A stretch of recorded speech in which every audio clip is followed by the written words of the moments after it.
Maatalouden ympäristönsuojelu on meillä tämmöinen kasvava teema WWF:ssä myös, koska suurin osa rehevöittävistä ravinteista kumminkin tulee täältä valuma-alueelta ja Itämeri sitten kärsii niistä. WWF on lähtenyt tekemään Satanen-lasissa näitä kosteikkoja. Ja tähän me tarvitaan ihmisten tukea, koska Suomeenkin tarvitaan tuhansia kosteikkoja, jotta päästään niillä kiinni sitten tähän ravinnekuormitukseen, mitä maataloudesta tulee.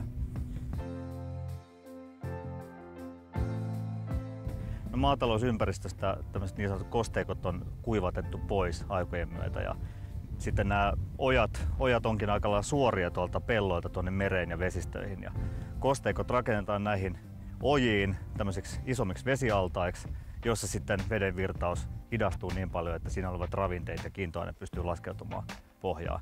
Ja sitten sieltä kosteikon alapäästä tulee puhtaampaa vettä kuin mitä sinne kosteikkoon tulee.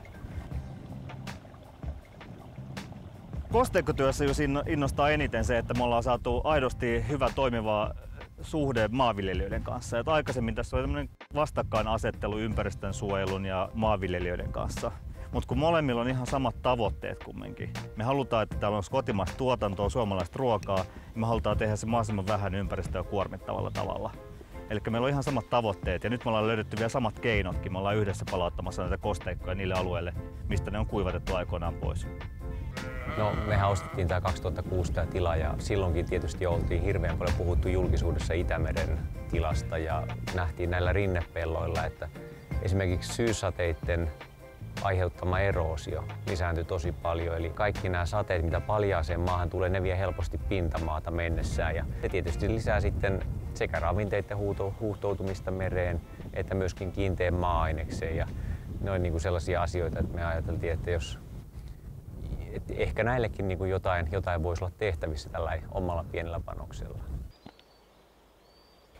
Tämä Paraisten kosteikko syntyi aktiivisten ja innokkaiden ja huolestuneiden kesäasukkaiden toimesta. Asukkaat kuuli WWF:n Itämeri-työstä ja WWF:n kosteikkotyöstä ja ottivat yhteyttä meihin. Yhdessä meidän naapureiden kanssa, jotka olivat kanssa niin kuin valmiita panostamaan, ajateltiin, että hei, mutta me tehdään yhdessä se kosteikko. Meidän kosteikko rakennettiin sitten maaliskuussa 2009. Nyt jo meidän rannassa huomaa, että vesi on kirkastunut ja uimaportaat ja kivet on vähemmän limaisia.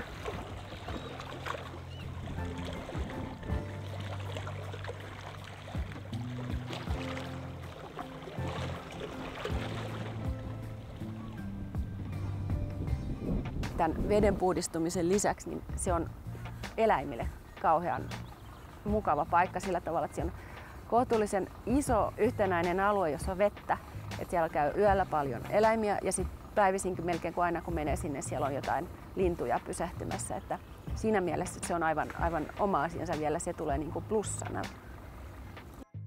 Mutta se on vain meidän omaa rantaa putsannut tämä. Mutta että niitähän tarvitsisi olla paljon muuallakin, että sit ihan kokonaisuudessa olisi apua. Että jos sitä ravinnepäästöä sitten olisi vähän vähemmän muuallakin, niin kyllä mä uskon, että siitä olisi sitten pitkän päälle apua. Ja tosiaan nyt kun ottaa huomioon, että tämä on ollut vasta vuoden. Tässä kohteessa niin kuin tosi hyvin tulee esiin ne kaikki kosteikon perustamisen tärkeydet, eli se vesien suojelu, vesien tilan parantaminen, luonnon monimuotoisuuden säilyttäminen ja lisääminen sekä sitten ihan tällaiset maisema- ja virkistysarvot. Tähän kosteikkotyöhön liittyen voi tukea WWF:n kosteikkotyötä ja näin edesauttaa uusien kosteikkojen syntymistä, jotka sitten osaltaan parantaa meidän jokien ja järvien vedenlaatua ja sitä kautta myöskin Itämeren. Paikallisesti tämmöisellä voi olla merkittävä tai suurikin merkitys tähän vedenlaatuun ja sitten kun meillä on paljon kosteikkoja, niin lopulta tämä vaikutus sitten merkittävä ihan Itämerenkin kannalta. Kosteikko tämmöisenä vesiensuojelumenetelmänä on alihyödynnetty. Se esiintyy oikeastaan vain paperilla ja me ollaan pistetty se käytäntöön.